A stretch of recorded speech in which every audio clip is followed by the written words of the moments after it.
I'm Alex, 32M, and I've been married to Sarah, 29F, for 5 years now. We met in college during our senior year at a mutual friend's party. It was one of those instant connections. We talked all night and I knew she was special. We dated for 2 years before getting engaged, and then tied the knot in a small ceremony surrounded by close friends and family. Sarah and I don't have any kids and weren't planning on having any soon. We both have demanding careers. I work in software development and she's in marketing. Our jobs keep us busy, but we always try to make time for each other. Date nights, weekend getaways, the usual couple stuff. Our marriage was pretty good, or at least I thought it was. We had our ups and downs like any couple, but overall I felt we were happy together. One of the things I always loved about Sarah was her spontaneity and zest for life. She was always coming up with new adventures for us, whether it was trying a new restaurant, planning a surprise trip, or dragging me to salsa dancing classes. I tend to be more of a homebody, but Sarah brought me out of my shell. It was one of the things that initially attracted me to her. About 8 months ago, Sarah came to me with an unexpected request. We were having a quiet night in, just watching TV and relaxing after a long week at work. Out of nowhere, she paused the show and turned to me with a serious look on her face. She said she wanted to try ethical non-monogamy, basically an open marriage where we could both see other people. I was completely blindsided. I had no idea she was even interested in something like that. When I asked her why, she gave me a bunch of reasons. She felt like she missed out on experiences by marrying young. She wanted to explore her sexuality more. She thought it would spice up our relationship, etc. She talked about how monogamy was an outdated social construct and how humans weren't meant to be with just one person forever. I was devastated. I couldn't understand why I wasn't enough for her anymore. The thought of her being with other men made me feel sick. I told her absolutely not, that I wasn't comfortable with it at all. We'd always been monogamous and I had no desire to change that. Sarah seemed disappointed but dropped it for the time being. Over the next few weeks, Sarah kept bringing it up. She'd send me articles about the benefits of open relationships, tell me about friends who were trying it successfully, and kept insisting it would be good for us. I still wasn't convinced, but she was relentless. I started noticing changes in Sarah's behavior too. She was going out more with her friends, coming home later than usual. She became more secretive with her phone. I hate to admit it, but I started to get suspicious. Was she already seeing someone else? Had she cheated on me? I never found any concrete evidence, but the trust between us was eroding. Finally, after about a month of this, she gave me an ultimatum: either we try ethical non-monogamy or she wanted a divorce. I was shocked that she would threaten our entire marriage over this. I loved Sarah and couldn't imagine my life without her. We'd built a life together, our home, our friends, our routines. The thought of divorcing was terrifying. I spent days agonizing over the decision. I talked to my best friend Tom, 33M, about it. He thought I was crazy for even considering it, said Sarah was being selfish and manipulative. But he didn't understand how much I loved her and how scared I was of losing her. In the end, against my better judgment, I reluctantly agreed to give it a try. We set some ground rules: no bringing people to our home, getting regularly tested, being honest about our activities, etc. Sarah was thrilled when I agreed. She kept saying how much this would strengthen our relationship and bring us closer together. I wanted to believe her, but I had a sinking feeling in my gut. For the first couple months, Sarah dove right in. She was going on dates constantly, sometimes 3 to 4 nights a week. She'd come home late, sometimes not until the next morning. Meanwhile, I was struggling. I had no interest in seeing other women, but the loneliness was killing me. I'd sit at home, imagining Sarah with other men, driving myself crazy with jealousy and insecurity. Sarah always seemed so happy and energized when she came home from her dates. She'd try to tell me about them, thinking it was good to be open, but I couldn't bear to hear the details. I felt like I was dying inside but tried to put on a brave face. I didn't want Sarah to know how much this was tearing me apart. Things at work started to suffer. I couldn't concentrate, my performance was slipping. My boss noticed and asked if everything was okay at home. I lied and said everything was fine, not wanting to admit the truth. Eventually, my friend Tom convinced me I should try actually participating instead of just sitting at home. He said if Sarah was out having fun, I should too. He helped me set up some dating app profiles. To my surprise, I actually got quite a few matches. I went on a few casual dates but didn't click with anyone. It felt strange and wrong, like I was cheating on Sarah even though I had her permission. Then I met Becca, 28F. We matched on Tinder and decided to meet for coffee. From the moment we started talking, I felt a connection. She was smart, funny, and easy to talk to. We shared a lot of common interests. We both loved hiking, sci-fi movies, and trying new craft beers. We really hit it off and started seeing each other regularly. Being with Becca made me feel attractive and desired in a way I hadn't in a long time. The sex was incredible too. For the first time, I started to think maybe this open marriage thing wasn't so bad after all. I found myself looking forward to my dates with Becca, counting down the hours at work until I could see her again. That's when things took a turn. Sarah suddenly became much less enthusiastic about ethical non-monogamy. She started complaining that I was spending too much time with Becca. She'd get upset if I had plans with Becca on nights she was home. She even suggested we close the marriage again. I was stunned by her hypocrisy. She's the one who pushed for this in the first place. And now that I was finally enjoying it too, she wanted to take it away? I refused to end things with Becca. Sarah and I have been fighting constantly ever since. The truth is, I think I'm falling for Becca. She makes me feel loved and appreciated in a way Sarah hasn't in years. When I'm with Becca, I feel like I can truly be myself. There's no pressure, no walking on eggshells. Just easy, comfortable companionship. I'm starting to wonder if Sarah and I should just get divorced so I can be with Becca fully. But I'm torn. Sarah and I have built a life together and walking away from that isn't easy. We have history, shared memories, intertwined lives. Our families are close, we have the same friend group. Divorcing wouldn't just mean leaving Sarah, it would mean upending my entire life. I don't know what to do. Did I handle this all wrong from the beginning? Should I have just said no to the open marriage idea entirely? Am I the asshole for refusing to close our marriage now? Any advice would be greatly appreciated. I feel like I'm drowning and I don't know which way is up anymore. Update 1. It's been about a month since my last post and things have only gotten worse between Sarah and me. The fighting has escalated to the point where we can barely be in the same room together without it turning into a screaming match. Our once peaceful home has become a war zone. Sarah is now demanding that I break things off with Becca immediately. She says she made a mistake pushing for ethical non-monogamy and wants us to go back to being exclusively committed to each other. But I just can't bring myself to end my relationship with Becca. The more time I spend with Becca, the more I realize how unhappy I've been in my marriage. Becca listens to me, supports me, and makes me feel valued.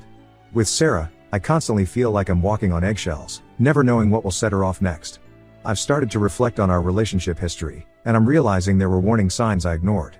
Sarah has always been somewhat controlling, always wanting things her way. When we first started dating, I found her take-charge attitude attractive. But over time, it's become suffocating. She decided where we'd live, what car we'd buy, even what we'd do on weekends. I went along with it because I wanted to make her happy, but I've lost myself in the process. There was an incident a couple years ago that I'm now seeing in a new light. Sarah got a job offer in another city and just assumed I'd quit my job and move with her. When I expressed hesitation, she accused me of not supporting her career. We had a huge fight about it. In the end, she turned down the job, but she held it over my head for months, making me feel guilty for holding her back. Now I wonder if that was the beginning of her resentment towards our marriage. I tried suggesting couples counseling to Sarah, thinking maybe a professional could help us work through this mess. She refused, saying therapy is a waste of time and money. She's convinced that if I just cut off contact with Becca, everything will magically go back to normal. But I don't want things to go back to how they were before. I realize now that Sarah and I have had problems for a long time that we've both been ignoring. The open marriage experiment just brought them all to the surface. I've started seriously considering divorce. I know it won't be easy, but I'm beginning to think it's the only way forward. Sarah and I clearly want different things now. She wants monogamy again, while I've discovered that ethical non-monogamy actually works well for me. I spoke to a lawyer last week to get some preliminary advice on how a divorce might play out. Sarah found out somehow and completely lost it. She accused me of betraying her and threw me out of the house. I've been staying with my brother Eric, 35M, for the past few days. Eric has been a godsend during all of this. He's letting me crash on his couch, listening to me vent, and offering advice. Eric and Sarah never really got along. He always thought she was too controlling for me. Now he's saying I told you so, which isn't exactly helpful, but I know he means well. Eric thinks I'm crazy for even considering staying with Sarah after everything that's happened. He says she manipulated me into the open marriage, then tried to manipulate me back out of it when things didn't go her way.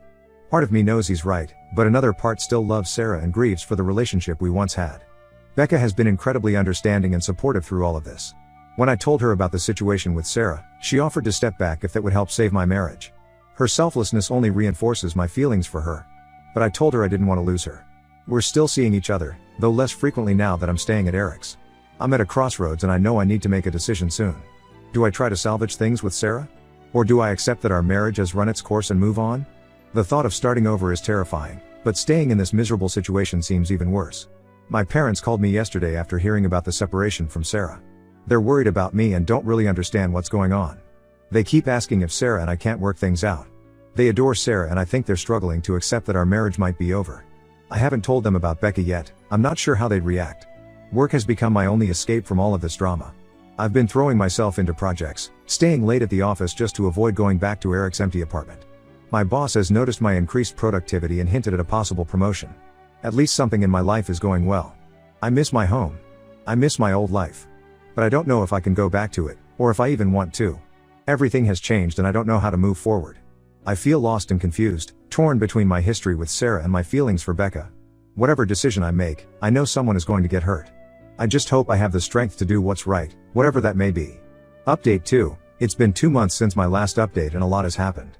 After much soul searching and many sleepless nights, I finally made the difficult decision to file for divorce from Sarah. The final straw came when I found out Sarah had been bad-mouthing me to all our mutual friends, painting herself as the victim and me as the villain who destroyed our marriage by falling for another woman. She conveniently left out the part where she was the one who pushed for ethical non-monogamy in the first place. I realized then that I could never trust Sarah again. Her manipulative behavior and refusal to take any responsibility for her role in our marital problems made it clear that reconciliation wasn't possible. The divorce process has been messy and contentious so far. Sarah is fighting me on every little detail, dragging things out unnecessarily. I think she's still holding out hope that I'll change my mind and come crawling back to her. But I'm committed to seeing this through. Becca has been my rock through all of this. She's given me space when I needed it, but also been there to offer support and comfort. We're taking things slow, not wanting to rush into anything too serious while my divorce is still pending. But I can definitely see a future with her. One unexpected bright spot in all this has been reconnecting with old friends I had drifted away from during my marriage. My college buddy Ryan, 33M, reached out after hearing about my situation. We grabbed beers and it was like no time had passed. He helped me realize how much of myself I had lost trying to make Sarah happy. Ryan reminded me of how I used to be, outgoing, ambitious, always up for an adventure. Somewhere along the line, I had become a shadow of my former self. Sarah's controlling nature had slowly chipped away at my independence and confidence. Ryan's been encouraging me to rediscover my old hobbies and interests. I've also started seeing a therapist to work through some of the emotional trauma from the past year. It's been helpful to have an objective third party to talk to about everything. My therapist has been helping me set boundaries and work on my self-esteem. The hardest part of all this has been dealing with our families. My parents are still struggling to accept the divorce. They keep asking if we've tried everything to save the marriage.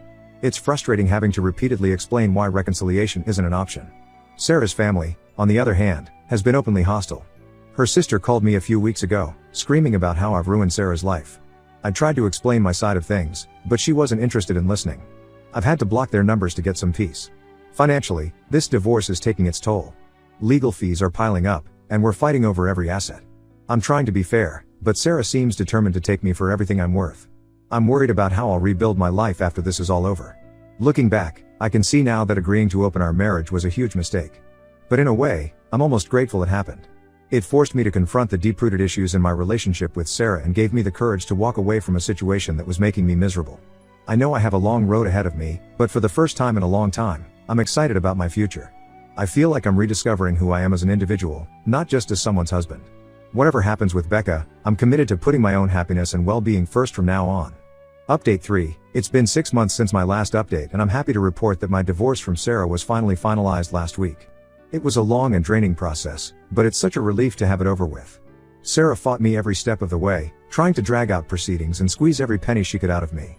In the end, we settled on a fairly equitable split of our assets. I let her keep the house in exchange for my full retirement account. It seemed fair since she was the one who pushed for the divorce in the first place by insisting on opening our marriage. I've moved into my own apartment now and am slowly settling into my new life as a single man.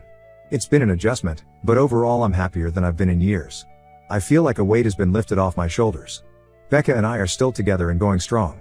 We decided to make our relationship official once my divorce was finalized. She's been incredibly patient and understanding throughout this whole ordeal. I'm excited to see where things go with her now that we can fully commit to each other without any lingering complications.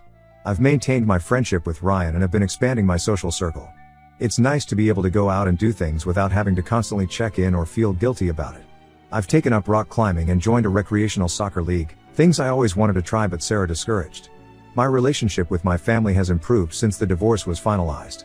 They've finally accepted that Sarah and I are over, and they're starting to see how much happier I am now. My mom even invited Becca over for dinner last week, which was a big step. Work has been going well too. I got that promotion I mentioned in my last update, which has been both challenging and rewarding. The extra income has been helpful in getting back on my feet financially after the divorce. As for Sarah, I've heard through the grapevine that she's already dating someone new. Part of me hopes she's learned from our experience and will treat her new relationship better. But mostly, I'm just glad it's not my problem anymore. I still have moments of doubt and sadness about how things ended with Sarah. We were together for a long time, and it's not easy to just erase those memories. But I know I made the right decision for myself. Becca and I are talking about moving in together in the near future. It's exciting but also a little scary.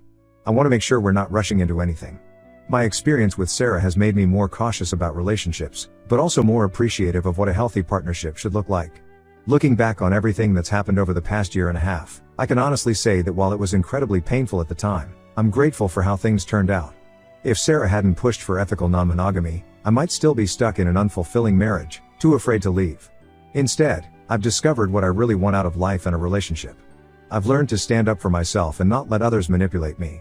And most importantly, I've learned that it's okay to put my own happiness first sometimes. To anyone else out there struggling with similar issues in their marriage, don't be afraid to walk away if things aren't working. Life is too short to stay in a situation that makes you miserable. Trust your gut and do what's best for you. It might be scary at first, but I promise it's worth it in the end.